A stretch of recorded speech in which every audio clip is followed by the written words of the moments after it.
పాప చనిపోతే పెట్టాల్సిన కేసు ఏంది? హత్య కేసు కాదా? ఆ 8 మంది వాళ్ళైతే దాడి చేసిండ్రో వాళ్ళని జైల్లో పెట్టొద్దా? సిగ్గుందా ఈ నాగర్ కర్నూలు పోలీస్ యంత్రాంగానికి నేను అడుగుతా ఉన్నా. ఇవాళ రోడ్డెక్కి ఆ తల్లి బిడ్డ చనిపోయి ఇంకా 3 రోజులు కాలే. ఆ తల్లి ఇవాళ ఆ బిడ్డకు పాలియాల్సిన టైంలో ఇక్కడ కన్నీళ్లతో రోడ్డెక్కి చౌరస్తాలో అంబేద్కర్ సాక్షిగా కూర్చుంటే ఈ స్థానిక యంత్రాంగం, జిల్లా యంత్రాంగం ఆ బిడ్డతో పాటు రాజ్యాంగాన్ని కూడా ఖననం చేసిన మాట వాస్తవం కాదా? డాక్టర్ బాబాసాహెబ్ అంబేద్కర్ విగ్రహం సాక్షిగా ఇలా తల్లి అడుగుతున్నది ఏంది? న్యాయం కాదా? ఏం అడుగుతున్నది ఆమె? అన్నా, నేను అడిగిన ఆ అమ్మాయికి చెప్పిన చంద్రకళ గారికి, అమ్మా నీ కొడుకుకు నీ కుటుంబానికి నేను అండగా ఉంటా, ఓ 10 లక్షల రూపాయలు పెట్టి ఇల్లు కట్టిస్తా అంటే ఆ చంద్రకళ ఏమన్నదో తెలుసా నాతో? అన్న అది తర్వాత సంగతి అన్నా, మీరు ముందు వాళ్ళకి శిక్ష పడేటట్టు చేయండి, మీరు అసెంబ్లీలో మాట్లాడండి, మీరు మొత్తం రాష్ట్రం దృష్టికి తీసుకొని పోండి, మాకు సాయం చేసేది మీరు తర్వాత చేయండి పర్వాలేదు, కానీ ముందు ఆ తల్లి బిడ్డలు కోల్పోయిన తల్లి బిడ్డని కోల్పోయిన ఆ తండ్రి వారి ఆవేదనకు మీరు న్యాయం చేయండి అని మాత్రమే చంద్రకళ వాళ్ళ నాయనమ్మ కోరుతున్నది. ఇంతకు మించి ఏం అడగాల? వాళ్ళు ఏం తప్పు చేసింది ఆ పిల్ల? అయినా నాకు తెలియక అడుగుతా, 2 ఏళ్ల పసిగుడ్డుకు కులం తెలుసా? 2 నెలల పసిగుడ్డుకు మతం తెలుసా? 2 నెలల పసిగుడ్డుకు అధికారం తెలుసా? ఏం తెలుసు? మనం పుట్టించిన కథ కులం. మనిషి పుట్టినాక 5 నిమిషాలకు పుట్టేది కులం, మనిషి పుట్టినాక 5 నిమిషాలకు పుట్టేది మతం.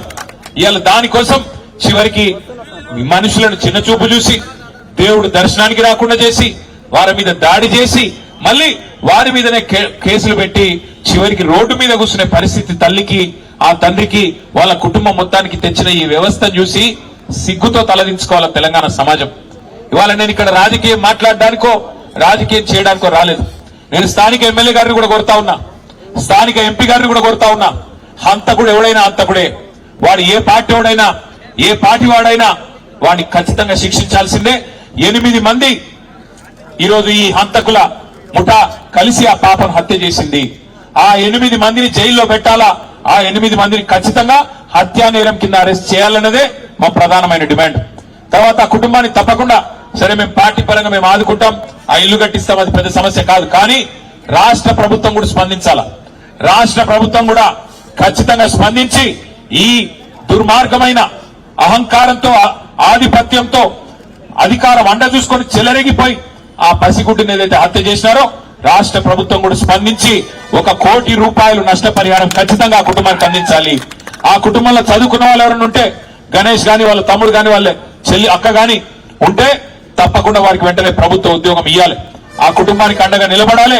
ఆ అమ్మాయిని, ఆ పసిగుడ్డును, 2 నెలల పసిగుడ్డును, పొత్తిళ్లలో ఉన్న పసిగుడ్డును హత్య చేసిన హంతకులను ఖచ్చితంగా శిక్షించి జైల్లో వేయాలి, అవసరమైతే ఉరి శిక్ష చేయాలి తప్ప వదిలిపెట్టొద్దని నేను కోరుతా ఉన్నా. దయచేసి ఇక్కడికి వచ్చిన మిత్రులను కూడా నేను కోరుతా ఉన్నా.